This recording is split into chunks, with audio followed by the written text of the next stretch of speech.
Bismillahirrahmanirrahim. Assalamualaikum warahmatullahi wabarakatuh.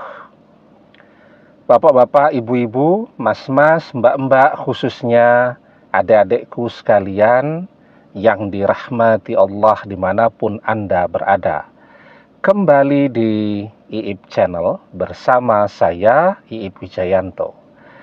Kali ini kita akan membahas tema kutukanmu, kesengsaraan mantan abadi. Ya. Jadi 24 tahun yang lalu nih ada kisah ya mahasiswa-mahasiswi yang menikah siri. Ya. Wanitanya sebenarnya sudah punya pacar, tapi kan kalau baru pacaran kan artinya masih bebas menikah dengan orang lain ya. Beda kalau sudah dikhidbah. Kalau dikhidbah itu artinya sudah dipinang. Kalau sudah dikhidbah tidak boleh dilamar laki-laki lain kecuali laki-laki yang mengkhidbah tidak mau lanjut dan dia memberikan izin. Nah, ini kan baru pacaran. Nah, singkat cerita mereka menikah. Ya, siri tentu karena orang tua wanita sulit memberikan izin kan, atau mereka mungkin juga tidak berani untuk minta izin. Akhirnya mereka nikah siri atau nikah diam-diam.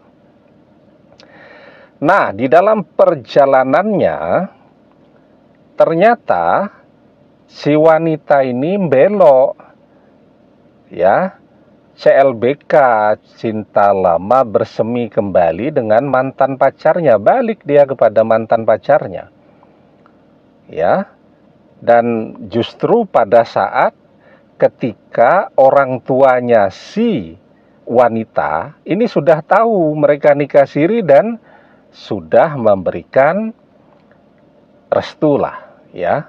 Artinya kehadiran si laki-laki ini sudah mulai diterima, tetapi ya sudah dirampungkan saja dulu kuliahnya, nanti begitu kuliahnya beres nikah yang resmi begitu. Nah, tidak tahunya si wanita ini membelok.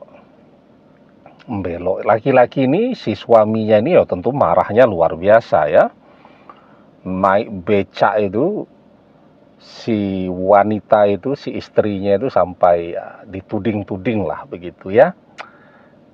Jadi intinya istrinya berselingkuh, balik kepada mantannya.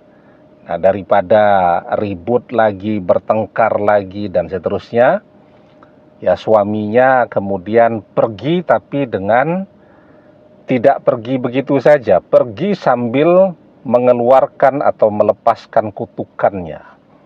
Jadi kutukannya apa? Kutukannya istrinya bakal mandul. Ya, kutukannya istrinya akan menganggur, artinya ijazah sarjananya tidak akan memberikan manfaat apapun.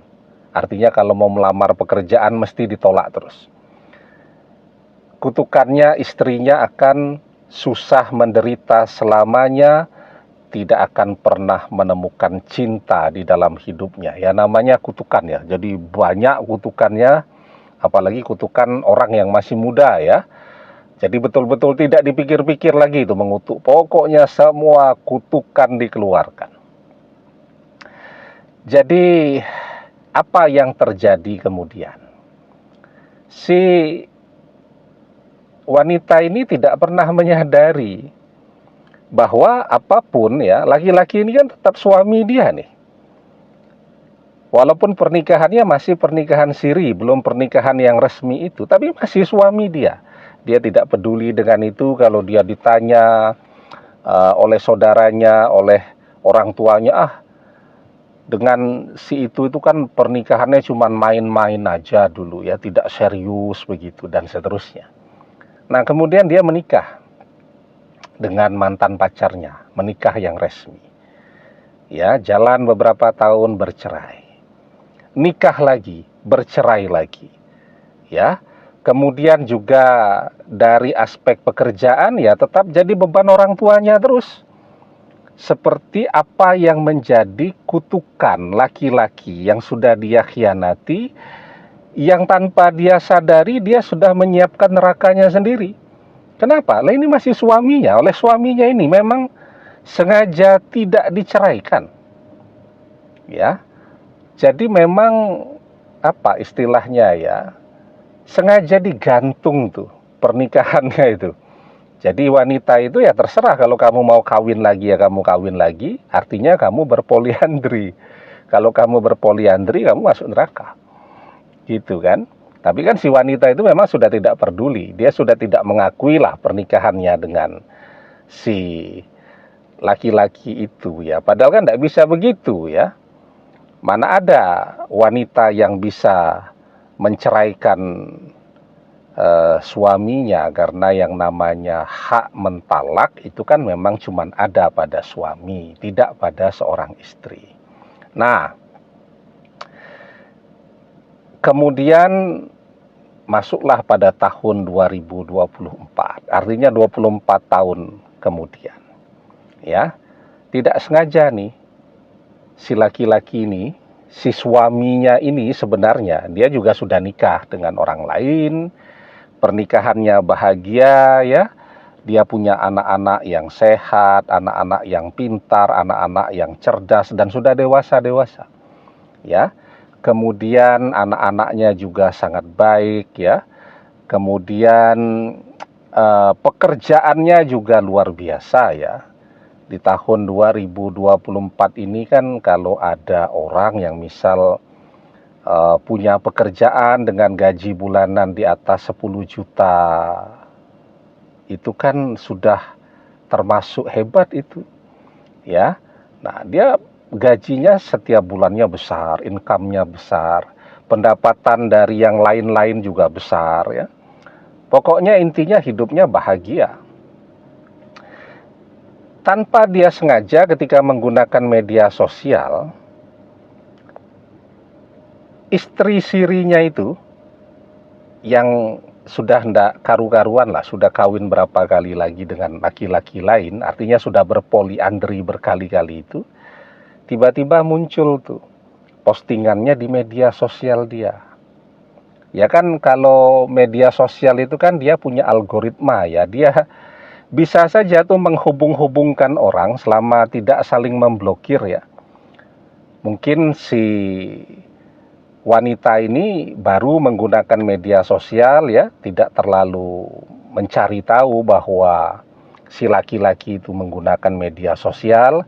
Mungkin di situ ada tercantum nama kampus yang sama dan seterusnya. Nah, itu algoritma media sosial itu kan akan saling menghubungkan orang. Muncul di berandanya, oh orang ini menggunakan media sosial tuh sekarang. Ya cuman penasaran saja, ya. Dia pencet, dia cari tahu postingan-postingannya, oh sudah kawin lagi sekian kali, nah masuk neraka tuh. Ya, kemudian oh sekarang ini ya bisa dikatakan menganggur lah ya, kalau kelihatannya sepertinya bekerja, ya itu kan pencitraan saja, tetapi semua orang tahu bahwa ini menganggur. Ya, satu-satunya income dia ya mungkin pemasukan pendapatan dari orang tuanya.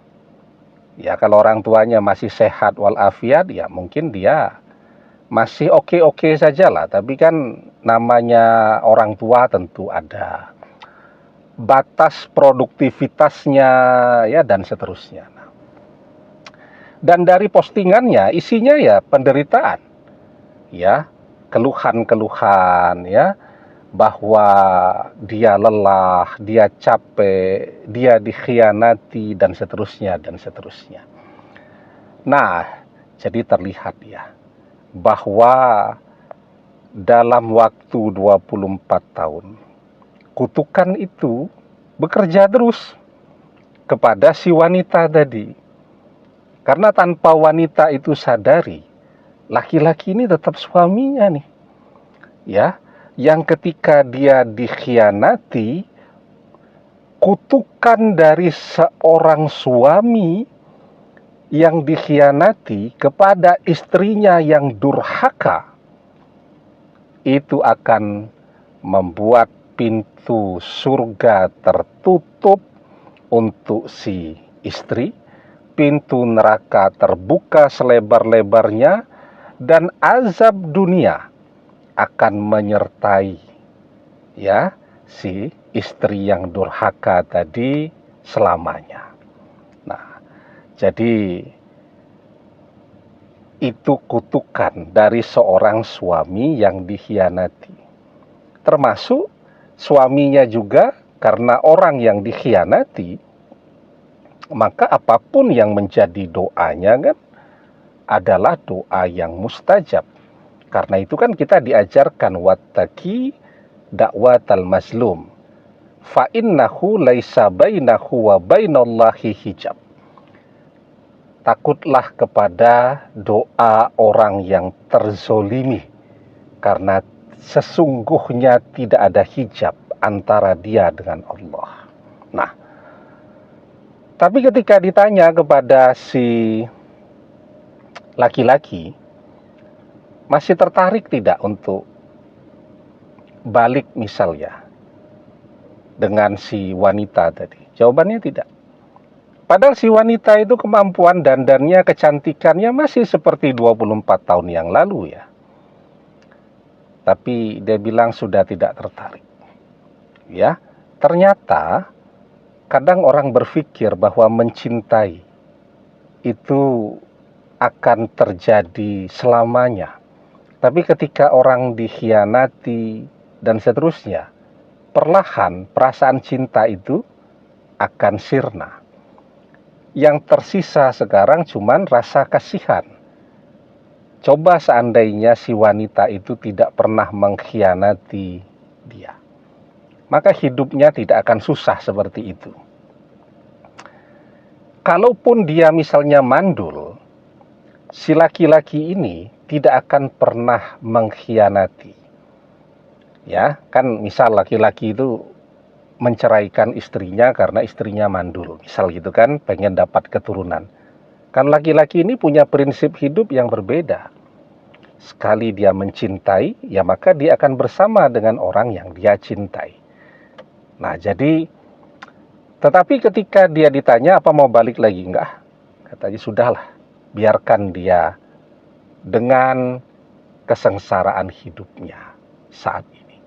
Dan dia merasa bahwa yang terbaik untuk dia adalah seperti apa yang terjadi sekarang.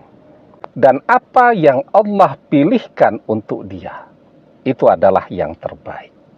Wa asa an takrahu shay'an wa huwa khairul lakum, wa asa an tuhibbu shay'an wa huwa syarrul lakum. Wallahu ya'lamu wa antum la ta'lamun. Boleh jadi kamu amat membenci sesuatu padahal ia amat baik bagimu. Dan boleh jadi kamu amat mencintai sesuatu padahal ia amat buruk bagimu. Dan Allah Maha mengetahui sedangkan kamu tidak mengetahui. Demikian, semoga bermanfaat. Wallahu a'lam bissawab, billahi taufik wal hidayah. Assalamualaikum warahmatullahi wabarakatuh.